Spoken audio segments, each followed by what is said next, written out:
ಯಾರಾದರೂ ಹೊಸಬ್ರು ಬಂದಿದ್ದರೆ ದಯವಿಟ್ಟು ನಮ್ಮ ಚಾನಲನ್ನು ಸಬ್ಸ್ಕ್ರೈಬ್ ಮಾಡ್ಕೊಂಡು ನೋಡಿ. ಹಾಗೆ ಪಕ್ಕದಲ್ಲಿರುವಂತಹ ಬೆಲ್ ಐಕಾನ್ನ ಮರೀದೇನೆ ಕ್ಲಿಕ್ ಮಾಡಿ. ಹಾಗೆ ನಿಮಗೆ ಈ ವಿಡಿಯೋ ಏನಾದರೂ ಇಷ್ಟ ಆಗಿದ್ದರೆ ದಯವಿಟ್ಟು ಲೈಕ್ ಮಾಡೋದನ್ನು ಮಾತ್ರ ಮರಿಬೇಡಿ. ಹಾಗೆ ನಾನಿಲ್ಲಿ ಮಾರ್ನಿಂಗ್ ಬ್ರೇಕ್ಫಾಸ್ಟ್ಗೆ ಮ್ಯಾಗಿ ಮಾಡೋಣ ಅಂತ ರೆಡಿ ಮಾಡ್ತಾ ಇದ್ದೀನಿ. ಅದಕ್ಕೆ ಏನೂ ಇಲ್ಲ, ಜಾಸ್ತಿ ಏನೂ ಇಲ್ಲ, ಒಂದು ಈರುಳ್ಳಿ ಚಿಕ್ಕದಾಗಿ ಹಾಗೆ ಕ್ಯಾರೆಟು ಬೀನ್ಸ್ ಅಷ್ಟೇ ಹಾಕ್ಕೊಂಡಿದ್ದೀನಿ. ನೀವು ಬೇಕಾದರೆ ಬೇರೆ ತರಕಾರಿಗಳನ್ನ ಯೂಸ್ ಮಾಡ್ಕೋಬೋದು. ಅವರಿಗೆಲ್ಲ ಮ್ಯಾಗಿ ಮಾಡಿಕೊಟ್ಟೆ. ಹಾಗೆ ಸಂಡೇ ಅಲ್ವಾ ಮ್ಯಾಗಿ ಮಾಡು ಅಂತ ಹೇಳ್ತಾ ಇದ್ಲು ನನ್ನ ಮಗಳು. ಹಾಗೆ ನಮ್ಮ ಹಸ್ಬೆಂಡು ಕೂಡ ತಿಂತೀನಿ ಅಂದರು. ಹಾಗೆ ಅವ್ರಿಗೆ ಮ್ಯಾಗಿ ಮಾಡಿಕೊಟ್ಟು ನಾನಿಲ್ಲಿ ಓಟ್ಸ್ ಮಾಡ್ಕೊತಾ ಇದ್ದೀನಿ. ಹಾಗೆ ನನ್ನ ಮಗ ಸ್ವಲ್ಪ ಮ್ಯಾಗಿ ಹಾಗೆ ಸ್ವಲ್ಪ ಓಟ್ಸ್ ಎಲ್ಲನೂ ತಿಂದ.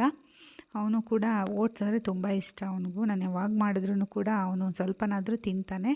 ತುಂಬ ಟೇಸ್ಟಿಯಾಗಿರುತ್ತಲ್ವ, ಹಾಗಾಗಿ ಮಕ್ಕಳಿಗೂ ಕೂಡ ತುಂಬ ಇಷ್ಟ ಆಗುತ್ತೆ. ಮ್ಯಾಗಿ ಜಾಸ್ತಿ ತಿನ್ನಲ್ಲ ಅವನು, ಇಷ್ಟ ಆಗಲ್ಲ ಅವನಿಗೆ ನೂಡಲ್ಸ್ ಎಲ್ಲ.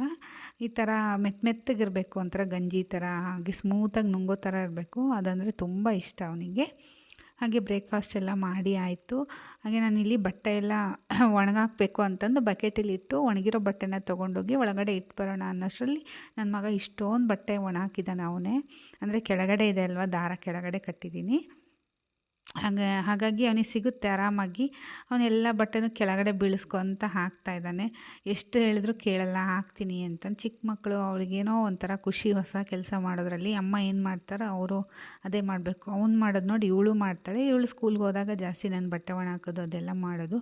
ಬಟ್ ಸಂಡೇ ಎಲ್ಲ ಇರ್ತಾರಲ್ಲ, ಹಾಗಾಗಿ ಅವಳು ಕೂಡ ಬಟ್ಟೆ ಒಣ ಹಾಕೋಕ್ಕೆ ಹೋಗ್ತಾ ಇದ್ದಾಳೆ. ಇಬ್ಬರು ಕೂಡ ಸೇರಿ ಎಷ್ಟಾಗುತ್ತೋ ಅಷ್ಟು ಬಟ್ಟೆ ಒಣ ಹಾಕಿದ್ರು. ಬಟ್ ನಾನು ದೊಡ್ಡ ದೊಡ್ಡ ಬಟ್ಟೆ ಎಲ್ಲ ನಾನೇ ಒಣ ಹಾಕ್ತೆ, ಅವರಿಬ್ಬರು ಹಾಕಲಿ ಅಂತ ಸುಮ್ಬಿಟ್ಟೆ. ಬಟ್ಟೆ ಒಂದು ಅರ್ಧ ಬಟ್ಟೆ ಎಲ್ಲ ಗಲೀಜು ಮಾಡಿ ಹಾಕಿಬಿಟ್ರು. ಏನು ಮಾಡೋಕ್ಕಾಗಲ್ಲ, ಹಠ ಮಾಡ್ತಾರೆ ಜಾಸ್ತಿ ಬಿಡ್ಸೋಕ್ಕೆ ಹೋದರೆ. ಅವ್ರು ಏನು ಮಾಡ್ತಾರೋ ಅದನ್ನು ಸುಮ್ಮನೆ ಬಿಟ್ಬಿಡಬೇಕು. ನೆಕ್ಸ್ಟ್ ಟೈಮ್ ಅವ್ರಿಗೆ ಅದೇ ಬೋರ್ ಆಗಿಬಿಡುತ್ತೆ, ಅವಾಗ ಸುಮ್ಮನಾಗ್ಬಿಡ್ತಾರೆ. ನಾವು ಏನಾದರೂ ಜಾಸ್ತಿ ಇದು ಮಾಡೋಕ್ಕೋದ್ರೆ ಅದನ್ನೇ ಕಲಿತಾರೆ ಅವರ ಹಠ. ಹಾಗೆ ಅವ್ರ ಮಾಮ ಬಂದಿದ್ದ ಅಂತಂದು ಅವನ ಮೇಲೆ ಬಂದು ಕುತ್ಕೊಂಡ್ಬಿಟ್ಟಿದ್ದೆ. ಒಂದು ವಾರ ಮೇಲಾಯಿತು ಅವನನ್ನು ನೋಡಿ. ಹಾಗಾಗಿ ತುಂಬ ಖುಷಿ ಪಟ್ಕೊಂಡು ಅವನ ಹತ್ರ ಓಡೋಗಿ ಕುತ್ಕೊಂಡಿದ್ದಾನೆ. ತುಂಬ ಇಷ್ಟ ಅವ್ರ ಮಾಮರಿಬ್ಬರು ಅಂದರೆ ತುಂಬ ಇಷ್ಟ. ಇವನು ದೊಡ್ಡವನು, ಹಾಗೆ ಇನ್ನೊಬ್ಬನಿದ್ದಾನೆ. ಇಬ್ಬರು ಅಂದರೆ ತುಂಬ ಇಷ್ಟ ಅವನಿಗೆ. ಅಲ್ಲಿ ಹೋದರೆ ಬರೋದೇ ಇಲ್ಲ ಅಂತಾನೆ ಅಮ್ಮ ಮನೆಗೆ ಹೋದರೆ. ಆಲ್ರೆಡಿ ಮಧ್ಯಾಹ್ನ ಆಗಿಬಿಟ್ಟಿತ್ತು ನಾನೆಲ್ಲ ಕೆಲಸ ಮಾಡ್ಕೊಳ್ಳೋ ಅಷ್ಟರಲ್ಲಿ. ಅಂದರೆ ಮಾರ್ನಿಂಗ್ ಎದ್ದಿದ್ದೇ ಲೇಟು, ಹಾಗಾಗಿ ಮನೆ ಕ್ಲೀನಿಂಗ್ ಒಂದು ಸ್ವಲ್ಪ ಇತ್ತು. ಹಾಗಾಗಿ ಸ್ವಲ್ಪ ಕಾಲು ನೋವೆಲ್ಲ ಇತ್ತಲ್ಲ, ಹಾಗಾಗಿ ನಾನು ಜಾಸ್ತಿ ನಿಂತ್ಕೊಳಂಗಿಲ್ಲ. ಬೆಳಗ್ಗೆಯಿಂದ ಕೆಲಸ ಮಾಡಿ ಕಾಲೆಲ್ಲ ನೋವಾಗಿತ್ತು. ಇನ್ನೇನು ಅಡುಗೆ ಮಾಡಬೇಕು ಅನ್ನೋ ಅಷ್ಟರಲ್ಲಿ ಅಮ್ಮ ತಾಲಿಪಟ್ಟಿನ ಹಿಟ್ಟೆಲ್ಲ ಜಾಸ್ತಿ ಆಗಿತ್ತಂತೆ ಅವರಿಗೆ. ಸ್ವಲ್ಪ ಸೊಪ್ಪು ಎಲ್ಲ ತಾಲಿಪಟ್ಟಿನ ಹಿಟ್ಟು, ಸಾಂಬಾರು ಎಲ್ಲ ಕೊಟ್ಟು ಕಳಿಸಿದ್ರು. ಈಗ ನಾನು ತಾಲಿಪಟ್ಟಿನ ಹಿಟ್ಟಿಗೆ ಇದು ತಾಲಿಪಟ್ಟನ್ನು ಹಾಕಿ ಮಾಡ್ಕೋಬೇಕು ಹಂಚಲ್ಲಿ ಹಾಕ್ಕೊಂಡು. ಇನ್ನೇನು ಚಟ್ನಿ ಎಲ್ಲ ರೆಡಿ ಮಾಡಿ ಕಳಿಸಿದ್ರು ಪಾಪ. ಹಾಗೆ ಅವರು ತರಕಾರಿ ಎಲ್ಲ ಜಾಸ್ತಿ ತೊಗೊಂಬಂದಿದ್ರೆ ನಮಗೂ ಸ್ವಲ್ಪ ಕೊಟ್ಟು ಕಳಿಸ್ತಾರೆ, ಜಾಸ್ತಿ ಆಗುತ್ತೆ ಹಾಳಾಗುತ್ತೆ ಅಂತ. ಹಾಗಾಗಿ ಒಂದೆರಡು ಮೂಲಂಗಿನೂ ಕೊಟ್ಟಿದ್ದರು. ಹಾಗೆ ನಾನಿಲ್ಲಿ ಆಯಿಲನ್ನು ಕಟ್ ಮಾಡಿ ಹಾಕ್ಕೊತಾ ಇದ್ದೀನಿ ಬಾಟಲ್ಗೆ. ಆಯಿಲು ಎಲ್ಲ ಸ್ವಲ್ಪ ಖಾಲಿಯಾಗಿತ್ತು. ಆಮೇಲೆ ತಾಲಿಪಟ್ಟು ಮಾಡೋದಕ್ಕೆ ಕವರ್ ಬೇಕಾಗಿತ್ತು, ಹಾಗಾಗಿ ಇರಲಿಲ್ಲ. ಲಾಸ್ಟ್ ಟೈಮು ನಾನು ಅಕ್ಕಿ ರೊಟ್ಟಿ ಎಲ್ಲ ಮಾಡಿದ್ನಲ್ಲ, ಹಾಗಾಗಿ ಅದನ್ನ ಯೂಸ್ ಮಾಡಿದ್ದೆ. ಈಗ ಮತ್ತೆ ಬೇಕು ಅಂತ ಆಯಿಲ್ ಖಾಲಿಯಾಗಿತ್ತು ಅಂತ ಕಟ್ ಮಾಡ್ಕೊಂಬಿಟ್ಟು ಖಾಲಿ ಮಾಡಿಕೊಂಡು ಪೇಪರ್ನ ಕಟ್ ಮಾಡಿ ತೊಗೊತಾ ಇದ್ದೀನಿ.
ತಾಲಿಪಟ್ಟು ಎಲ್ಲ ರೆಡಿ ಆಯಿತು. ನಮ್ಮ ಹಸ್ಬೆಂಡ್ಗೂ ಹಾಕ್ಕೊಟ್ಟೆ, ಅವರು ಮಕ್ಳಿಗೂ ಕೂಡ ಎಲ್ಲರೂ ತಿನ್ನಿಸಿದ್ರು.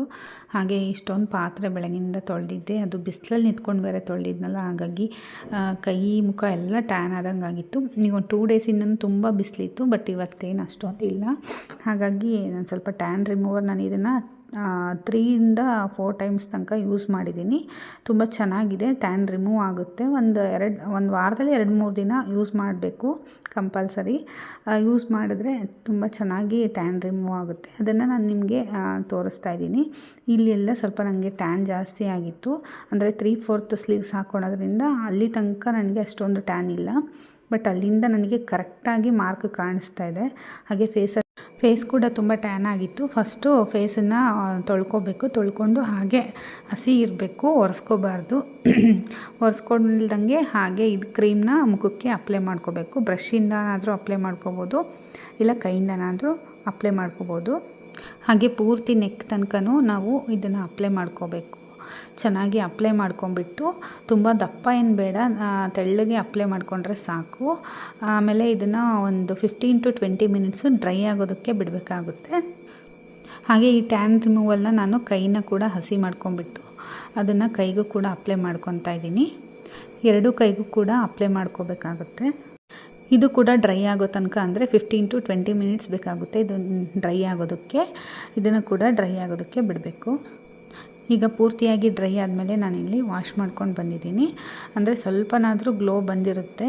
ಹಾಗೆ ಟ್ಯಾನ್ ಎಲ್ಲ ಆಲ್ಮೋಸ್ಟ್ ಒಂದು 50% ಅಂತೂ ರಿಮೂವ್ ಆಗಿರುತ್ತೆ. ಅಂದರೆ ಇದನ್ನು ಡೈಲಿ ಯೂಸ್ ಮಾಡ್ಕೋಬೋದು, ಹಾಗೆ ವೀಕ್ಲಿ 2-3 ಟೈಮ್ಸ್ ಆದರೂ ಯೂಸ್ ಮಾಡ್ಕೋಬೋದು. ನಿಮಗೆ ಎಷ್ಟು ಟ್ಯಾನ್ ಕಂಟ್ರೋಲ್ ಆಗುತ್ತೆ ಅಂತ ನೀವು ಯೂಸ್ ಮಾಡಿ ನೋಡ್ಬೋದು. ಬಟ್ ನಾನಿಲ್ಲಿ ವೀಕ್ಲಿ 1 or 2 ಟೈಮ್ಸ್ ಯೂಸ್ ಮಾಡ್ತೀನಿ. ಹಾಗೆ ಇದನ್ನು ತೋರಿಸ್ಬೇಕು ಅಂತ ಅನಿಸ್ತು, ತೋರಿಸ್ದೆ. ನಿಮ್ಗೆ ಈ ವಿಡಿಯೋ ಇಷ್ಟ ಆಗಿದ್ದರೆ ಲೈಕ್ ಮಾಡಿ. ಹಾಗೆ ನೀವು ಕೂಡ ಯೂಸ್ ಮಾಡಬೇಕು ಅಂತ ಏನೂ ಇಲ್ಲ, ನಾನು ಒಂದು ಸಜೆಷನ್ ಕೊಟ್ಟಿರೋದು ಅಷ್ಟೇ. ಹಾಗೆ ಸಂಜೆ ಒಂದು ಸ್ವಲ್ಪ ಹೊರಗಡೆ ಹೋಗಬೇಕಿತ್ತು ಶಾಪಿಂಗ್ಗೆ, ಡ್ರೆಸ್ ಎಲ್ಲ ತೊಗೋಬೇಕಿತ್ತು ನಾನು ಕೆಲವೊಂದು. ಹಾಗಾಗಿ ಮಕ್ಕಳನ್ನ ಅಮ್ಮ ಮನೇಲಿ ಬಿಟ್ಬಿಟ್ಟು ಹೋಗೋಣ ಅಂತಂದು ಹೋಗ್ತಾಯಿದ್ದೀನಿ. ಅವನು ಸುಮ್ಮನೆ ಹೋಗ್ಬಿಡ್ತಾನೆ ಅವ್ರ ಮಾಮ ಇದ್ದರೆ, ಬಟ್ ಇವಳಂತೂ ಏನಂದರೂ ಹೋಗೋದೇ ಇಲ್ಲ, ಕಿರ್ಚಾಡ್ಕೊಂಡು ಜಗಳ ಮಾಡ್ಕೊಂಡು ಹತ್ಕೊತ ಹೋದ್ಲು ನಾನು ಹೋಗಲ್ಲ ಅಂತಂದು. ಬಟ್ ಚಳಿ ತುಂಬ ಇತ್ತಲ್ವ, ಹಾಗಾಗಿ ಇಬ್ರಿಗೂ ಕೋಲ್ಡ್ ಆಗಿತ್ತು. ಜಾಸ್ತಿ ಹೊರಗಡೆ ಸುತ್ತಾಡ್ಸೋದು ಬೇಡ ಅಂತ ನಾವೇ ಬಿಟ್ಟು ಹೋದ್ವಿ. ಹಾಗೆ ಅವರಿಬ್ಬರನ್ನು ಬಿಟ್ಬಿಟ್ಟು ನಾನು ಟ್ರೆಂಡ್ಸಿಗೆ ಬಂದೆ. ತುಂಬ ಚೆನ್ನಾಗಿ ಕಲೆಕ್ಷನ್ಸ್ ಸಿಗುತ್ತೆ, ಹಾಗೆ ತುಂಬ ಚೆನ್ನಾಗಿರುತ್ತೆ. ನಾನು ಯಾವಾಗಲೂ ವಿಡಿಯೋ ಕೂಡ ನೀವು ನೋಡಿರ್ಬೋದು. ನನಗೆ ತುಂಬ ಅಂದರೆ ಇಲ್ಲೇ ಟಾಪ್ಸ್ ಅಂತೂ ತುಂಬ ಇಷ್ಟ ಆಗುತ್ತೆ, ಸ್ಮೂತಾಗಿರುತ್ತೆ. ಹಾಗೆ ಒಳ್ಳೊಳ್ಳೆ ಕಲೆಕ್ಷನ್ಸ್ ಎಲ್ಲ ಇರುತ್ತೆ. ಹಾಗೆ ಡಿಸೈನ್ ಕೂಡ ವೆರೈಟಿ ಡಿಸೈನ್ ಸಿಗುತ್ತೆ. ಹಾಗೆ ಆಫರ್ ಕೂಡ ತುಂಬ ಇರುತ್ತಲ್ವ, ಹಾಗಾಗಿ ನಾನು ಇಲ್ಲಿ ಬಂದಿದ್ದೀನಿ ತೊಗೊಳೋದಕ್ಕೆ. 1-2 ತೊಗೊಂಡಿದ್ದೆ ಲಾಸ್ಟ್ ಟೈಮು. ಹಾಗೆ ಈ ಟೈಮು ಕೂಡ 1-2 ಒಟ್ಟಿಗೆ ತೊಗೊಳೋದಕ್ಕಿಂತ ಯಾವಾಗಾದರೂ 1-2 ತೊಗೊಂಡ್ರೆ ಚೆನ್ನಾಗಿ ಅಂತ ನಾನು ಜಾಸ್ತಿ ತೊಗೊಳಕ್ಕೆ ಹೋಗಲ್ಲ. ಇದು ನೋಡ್ರಿ ಬೇಕಿತ್ತು ಅಂತ ತೊಗೊಳ್ತಾ ಇರೋದಷ್ಟೇ.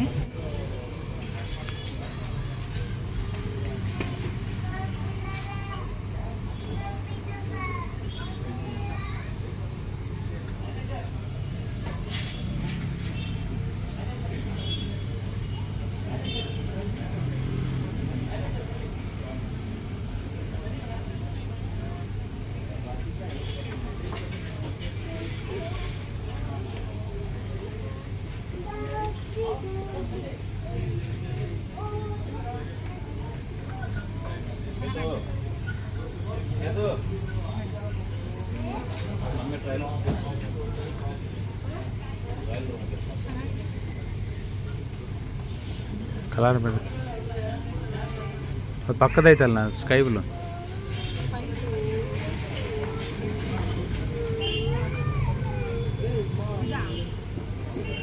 ಹಿಂದ್ಗಡೆ ಪಕ್ಕದ ಹಾಂ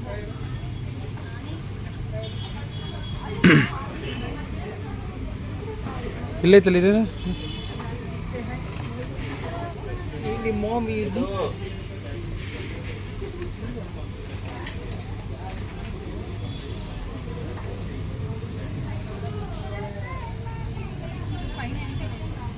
ಇಲ್ಲೈತೆ ನೋಡಿ, ಇದು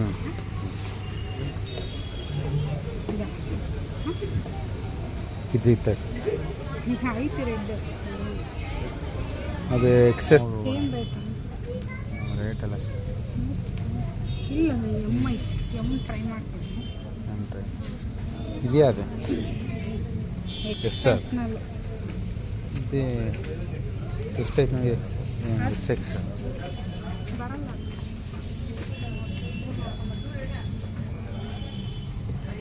ಹಾಗೆ ಡ್ರೆಸ್ ಎಲ್ಲ ನೋಡ್ಕೊಂಬಿಟ್ಟು ನಾನು ಒಂದೆರಡು ತೊಗೊಂಡೆ, ಎರಡಲ್ಲ 3 ಜೊತೆ ತೊಗೊಂಡು ಹಾಗೆ ಅಲ್ಲೇ ಪಕ್ಕಕ್ಕೆ NTA ಪಕ್ಕಕ್ಕೇ ಟ್ರೆಂಡ್ಸ್ ಇರೋದಲ್ವ, ಹಾಗಾಗಿ ಹಾಗೆ ಬರ್ತಾ ಏನೋ ಇಲ್ಲೇನೋ ಹಾಕಿದ್ರು, ರೋಟ್ರಿ ಕ್ಲಬ್ ಅವ್ರದ್ದೇನೋ ಫಂಕ್ಷನ್ ನಡೀತಾ ಇತ್ತು, ವಾರ್ಷಿಕೋತ್ಸವ ಅಂತ. ವರ್ಷ ನಡೆಯುತ್ತೆ. ನಾವು ಒಂದು 2 ಇಯರ್ಸ್ ಬಂದಿರಲಿಲ್ಲ. ಹಾಗೆ ಒಂದು 4 ಇಯರ್ಸ್ ಬ್ಯಾಕು ಇಲ್ಲಿ ಸಿಂಗರ್ಸ್ನೆಲ್ಲ ಕರೆಸಿರ್ತಾರೆ. ಬಟ್ 4 ಇಯರ್ಸ್ ಬ್ಯಾಕು ಇವರು ರಾಜೇಶ್ ಕೃಷ್ಣನ್ ಅವ್ರು ಬಂದಿದ್ದರು. ಹಾಗೆ ಇಲ್ಲೆಲ್ಲ ನೋಡಿ ಈ ಥರ ಎಲ್ಲ ಶಾಪೆಲ್ಲ ಇಟ್ಕೊಂಡಿರ್ತಾರೆ. ಹಾಗೆ ಸ್ನ್ಯಾಕ್ಸು ಎಲ್ಲ ಇತ್ತು. ಹಾಗೆ ಇಲ್ಲಿ ಕೆಲವೊಬ್ಬರು ಸಿಂಗರ್ಸ್ ಎಲ್ಲ ಹಾಡು ಹೇಳ್ತಾಯಿದ್ರು. ಇವ್ರು ಯಾರು ಅಂತ ನಂಗೆ ಗೊತ್ತಿಲ್ಲ, ಬಟ್ ನೋಡಿದ್ದೀನಿ, ಅವ್ರ ಹೆಸರು ಗೊತ್ತಿಲ್ಲ. ತುಂಬ ಚೆನ್ನಾಗಿ ಹಾಡು ಹೇಳ್ತಾಯಿದ್ರು. ಹಾಗೆ ನಿಮಗೆ ಯಾರಾದರೂ ಗೊತ್ತಿದ್ದರೆ ಕಮೆಂಟ್ ಮಾಡಿ. ಒಂದು 4 ವರ್ಷದ ಕೆಳಗಡೆ ರಾಜೇಶ್ ಕೃಷ್ಣನ್ ಅವರು ಬಂದಿದ್ದರು. ಇದೇ NTA ಗ್ರೌಂಡ್ಗೆ ಇದೇ ಥರ ಪ್ರೋಗ್ರಾಮ್ ಎಲ್ಲ ಇತ್ತು. ಸಿಕ್ಕಾಪಟ್ಟೆ ರಶ್ಶು, ಅಷ್ಟು ರಶ್ ಇತ್ತು. ನಾನು ಅದೇ ಫಸ್ಟ್ ಟೈಮ್ ಅವ್ರನ್ನ ನೋಡಿದ್ದು.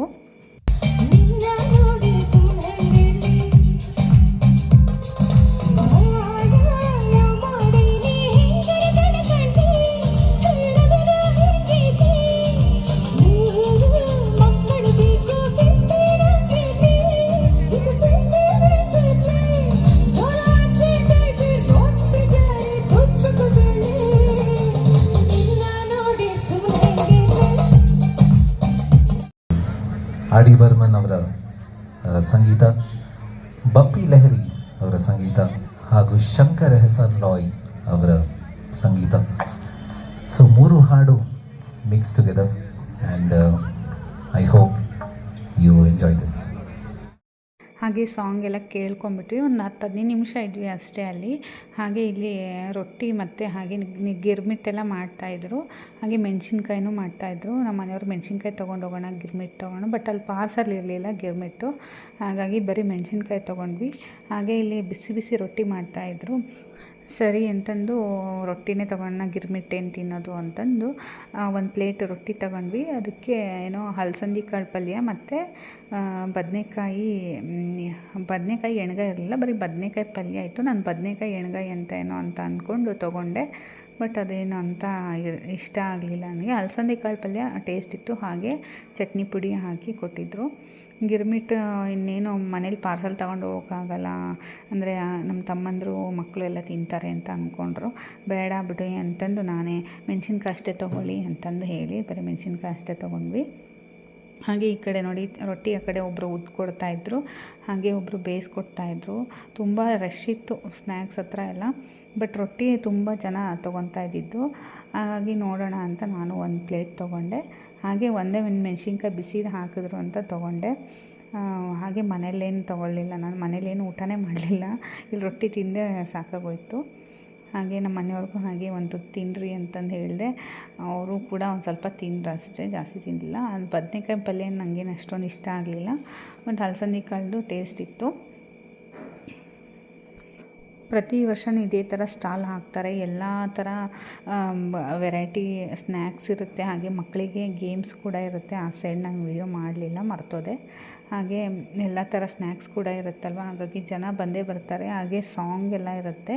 ಪ್ರತಿ ವರ್ಷ ಸಾಂಗ್ ಹೇಳ್ತಾರೆ.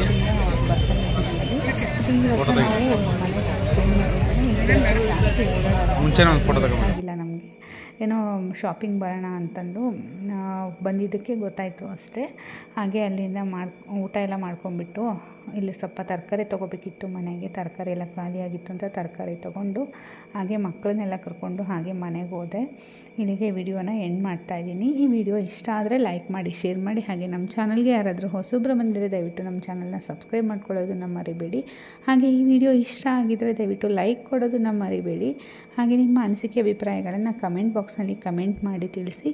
ಹಾಗೆ ಈ ವಿಡಿಯೋನ ಶೇರ್ ಮಾಡಿ. Thank you.